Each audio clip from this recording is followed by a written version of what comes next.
So, good morning to everyone. So take this chance, I would say a few things. It's nice to meet you again, all the long-term friends, long-term Dharma practitioners. We came through this difficult situation called COVID-19, and that a lot of people died from this disease, and has been a lot of changes because of this situation. And at the same time, I think people learned a lot of things from this. A lot of our dear friends, people who we know, passed away because of this COVID-19. And that was I think it was a great lesson for us Dharma practitioners to learn what is impermanence. Sometimes I think it's challenging. It sometimes is a good thing, especially for Dharma practitioners, because we have to test ourselves through difficult situations. Going through difficult situations, because if everything is good, everything is perfect, then we may not know what is impermanent. But sometimes it is good to have some challenging things. Anything, whether it's good or bad, I think we have to take. We have to understand how to take the situation onto the path. Of course, we always describe, or the Buddhist teachings describe the life, the nature of life is difficult, is complicated. So therefore, since we have this life, we have to go through many things, and at the same time, we have to know how to go through this kind of situation. We are still here and get together here today. This is something I think good, because we still have this chance, this human life, human knowledge, to study more about Dharma and to practice more about Dharma. We have to understand the meaning of human life and how to accumulate some meaningful things in this life. Because sometimes we we are too much in worldly Dharma and worldly stuff for this life, stuff for this world, or this time, only this time in this life. So then sometimes we get lost and do not know how to how to earn, how to accumulate the essence. What is the real thing that really benefit ourselves?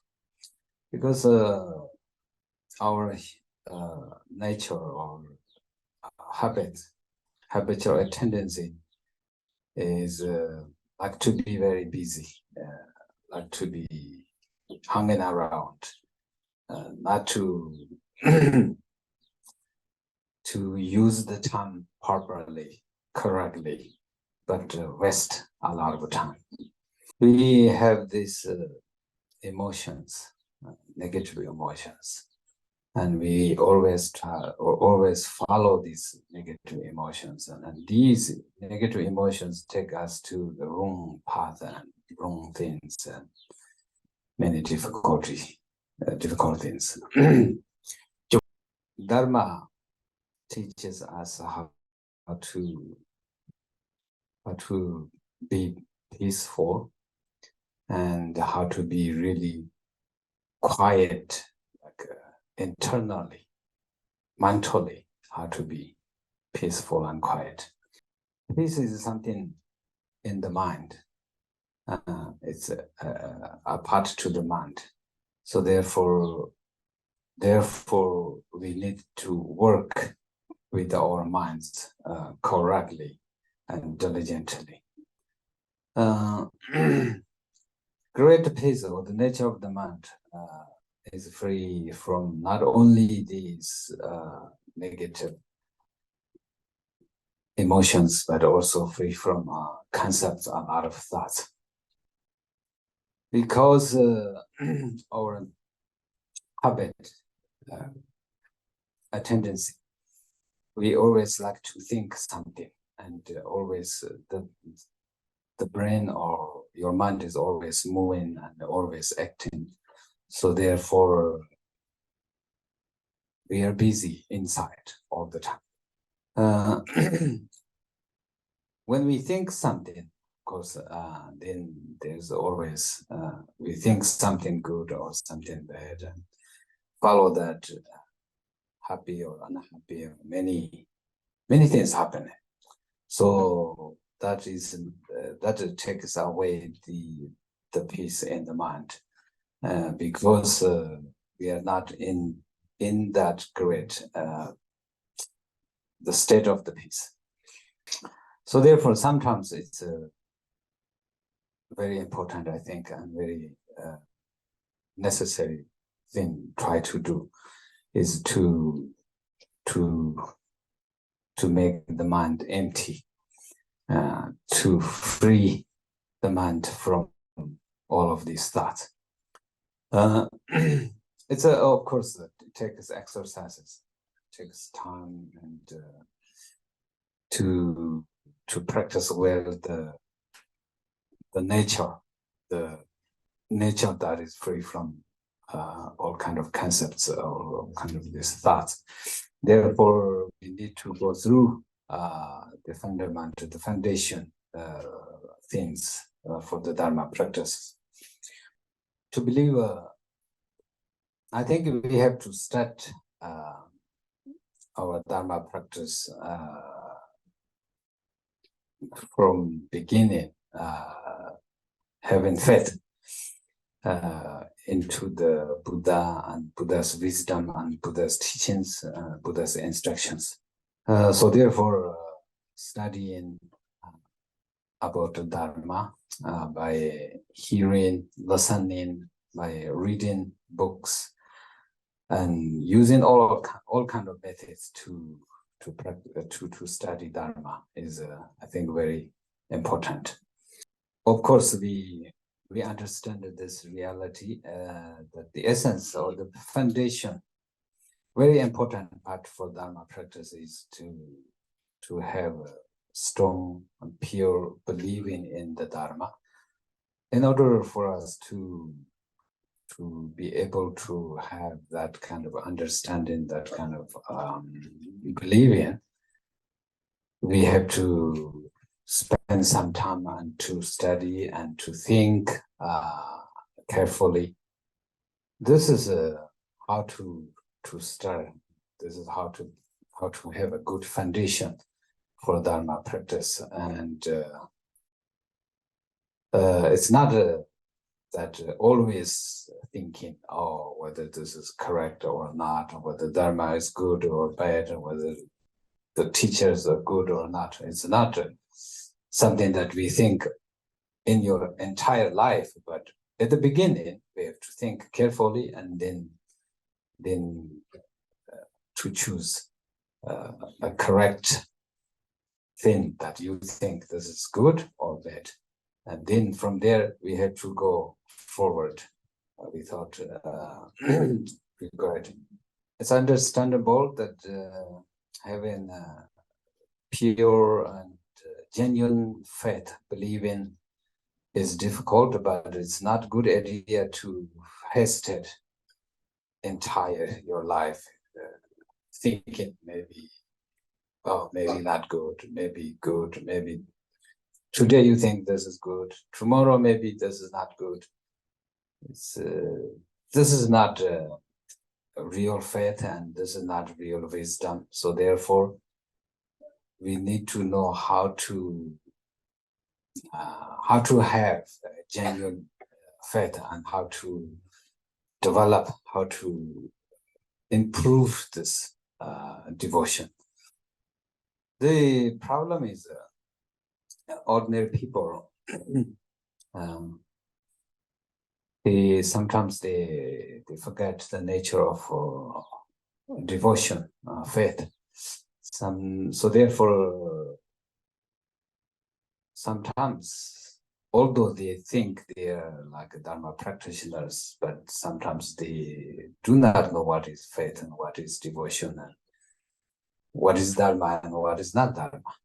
When our devotion is not pure, not strong enough, then everything is unstable, not clear to yourself.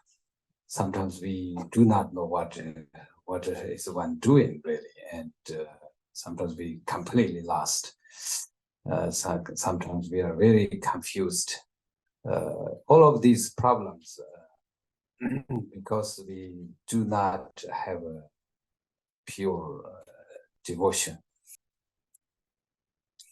So therefore, practice, exercise to improve, to have genuine faith, genuine devotion into the Dharma path and to the teacher or to the Dharma is very practical and very necessary. Because we understand, and it mentioned in the Dharma teachings that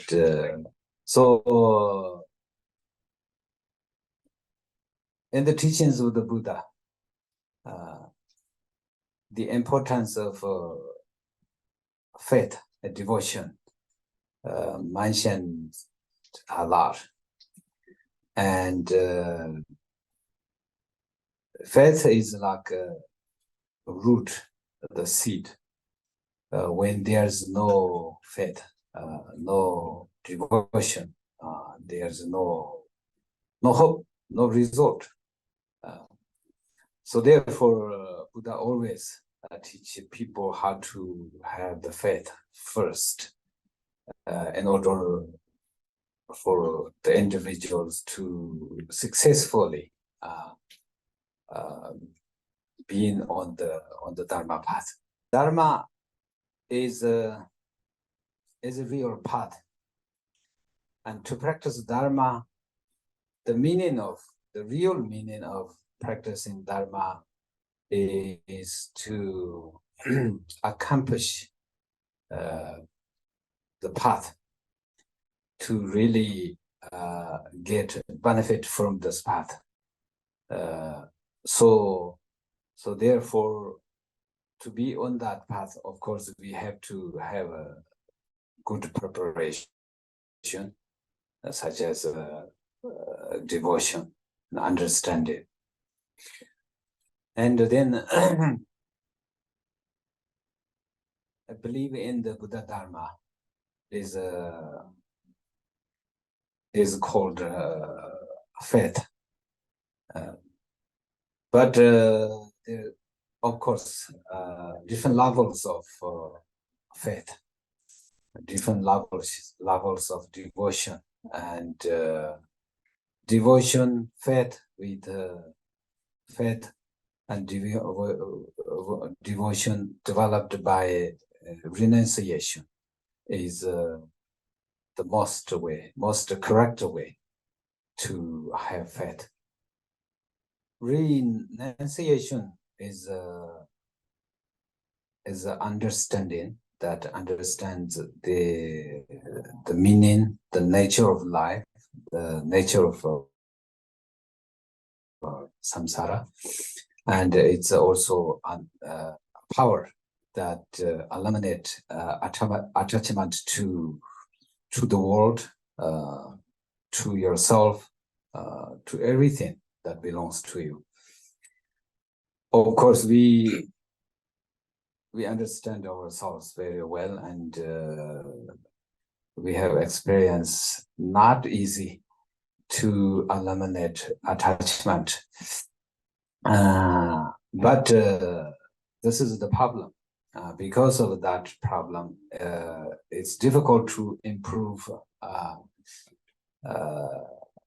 Dharma practice, because I think it seems like a lot of people, the more practice they say they're doing, the more attachment, more jealousy, and more negative thoughts arise.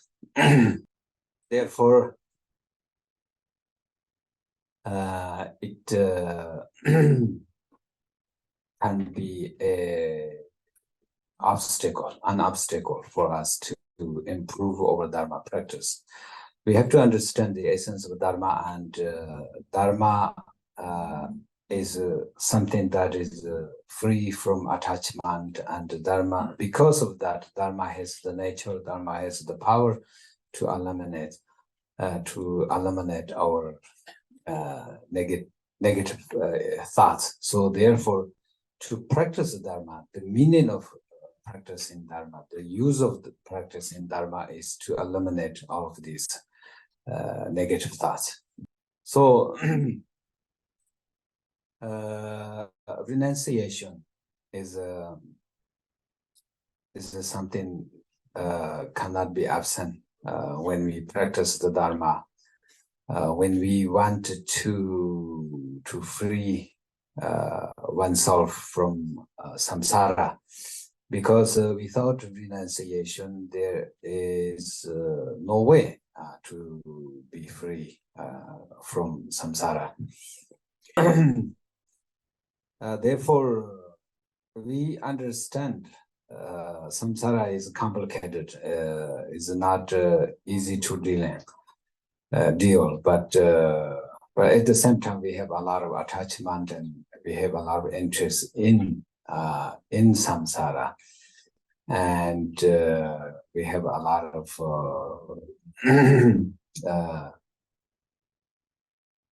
things that are really attached to the samsara, and we are not able to cut these attachment. So the reason is we do not have enough practicing of renunciation. Renunciation understands that everything in samsara is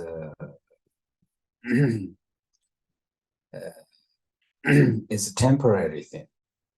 Nothing can hold on to forever. Nothing can be taken with us. We have to leave everything behind. No matter how much you try to accomplish, we try very hard, but at the end, nothing left. Actually, we end up we have to live with empty-handed. So therefore, understanding this reality is important, and without understanding this reality, there are always attachment and strong attachment and more attachment to this life, to these things. But it is true that we are actually losing everything. We think we are earning a lot of things. We are getting many things, but actually we are losing the main part, the source. For example, we are losing our time and time to a life. So we are losing our life pretty eventually. And when we lose our life, then we actually lost everything. We cannot take anything with us except karma. So therefore, Dharma teaches us how to to understand what things can be taken with us. So therefore, it's difficult to understand the reality, and because of that we are stuck in this life, this cycle of samsara forever. But since we are trying to practice the Dharma, then we have to try what the best way, the most correct way. Another very important thing is to practice compassion, loving kindness. This is another very important part to the Dharma and to the path that we are taking, because we have this strong attachment into oneself. So therefore, it's difficult for us to be a compassionate one, a great compassionate one, because in the center of our heart, we believe that oneself is the most important, and because of that, we do everything for oneself. Although we say we do things for others, but it's difficult to have very pure motivation, very pure motivation of compassion. An ordinary person, ordinary people like us, we have the nature to be selfish. This is something very common, but this is a problem, or a big problematic. for us because of this attitude towards oneself is very, very important. So therefore, we don't have the view to see others are important because we put ourselves in the first place, in the center. So therefore, we need to practice how to open our hearts, how to open our minds for others to to create more capacity in the mind to make bigger room to fit, to put other things, other beings in our minds, to benefit others. Is the same thing, to think of others nicely, kindly. And when we say there's the capacity of the mind is very small, so it doesn't fit many people there, many beings there. Means we don't think of others nicely. Sometimes we think of them negative way, and sometimes, most of the times, we do not think of them. We forget completely about other beings. But we always think of oneself and some special people that related to oneself. And this is called selfish, being selfish, very selfish people.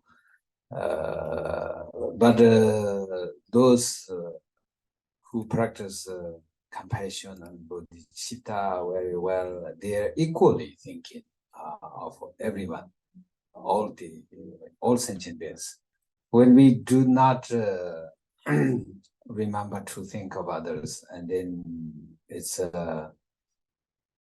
it can be a problem for us because of this thing that we don't remember, so we may harm them. We do things that attack them or harm them because we don't remember our thinking of them. So this is because there's not enough compassion and kindness in our minds. Compassion has the nature to remember the kindness of others and to understand the suffering of others. And so therefore, compassion has the nature to think of others nicely, sweet way, and it understands, or compassion has the power to avoid doing things that is harmful to others. Since we practice Mahayana teachings, and the essence of Mahayana teachings is a compassion. So therefore, our main practice is a compassion, and we have to understand this. And to practice compassion means we have to have conducts of compassion in our daily lives. Compassion has the power. The compassion practitioner is very compassionate. Compassionate. The definition of being compassionate is someone is being very gentle, very sweet, and very peaceful, very open. Finished? Yes.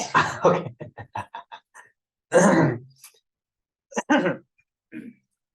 And so therefore, we have to be sweet people, peaceful people, open people, because we are practicing Mahayana teachings. And therefore, we have to have mindfulness to remain in this compassionate heart, to practice compassion all the time in our daily life. A peaceful conduct. Being peaceful means being peaceful in front of the people and behind of the people. Because we are maybe peaceful and nice in front of people, but we are probably aggressive and bad behind. So we try to attack and try to say bad things behind to each other. So this is contradictory to the conduct of compassion. The nature of compassion is very directed or very honest, very straightforward. So therefore, it has the nature that to open to everyone. But our minds are the opposite of that. Our minds are pretty sometimes sneaky and not honest. Many times it's lying others and maybe lying oneself as well. So therefore, compassion is a very honest mind. Therefore, it sees the situation without misunderstanding. But we don't see that. When we don't have compassion in our minds, we don't see that is something bad, something is that is something not good for others. So this is called ignorance. For example, these some people, they do not know that killing, cutting off life is something bad, something harmful, that something cause to suffer to others. So this is a wrong view, and compassion has the eyes to see what is suffering, what is happiness, without or say correctly or like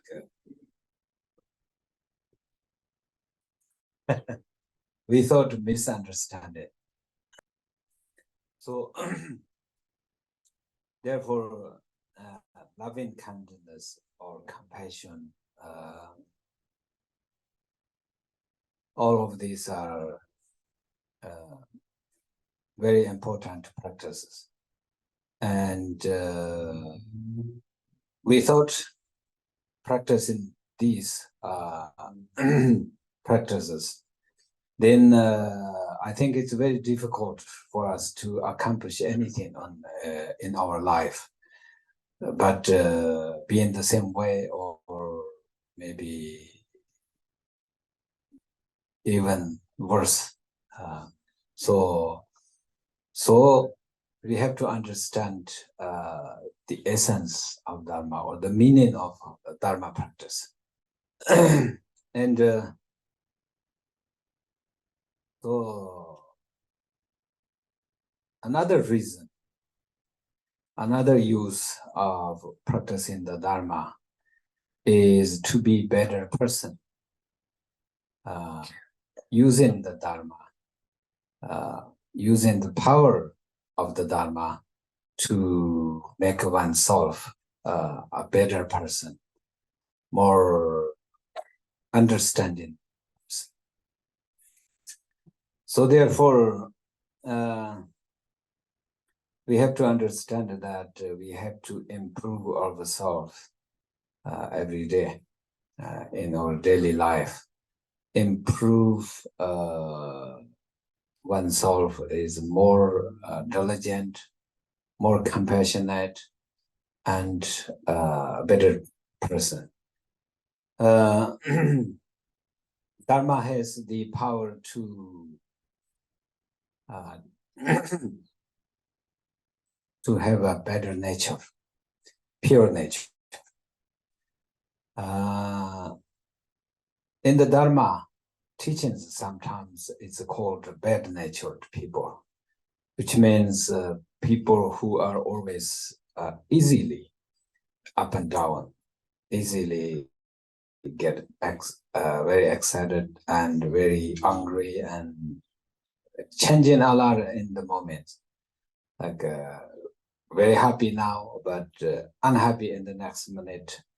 This kind of people, it's called in the teachings of the Dharma, bad-natured people. And also very aggressive people and people who do not keep the words, like to lie people, being liar, and do not know how to repay kindness of others, and do not know how to respect to the people who should respect. This is also called bad-natured people. Of course, short-tempered people. Some people are very short-tempered and easily to get angry, unhappy, and sad, and disappointed very easily. This is not good nature. So,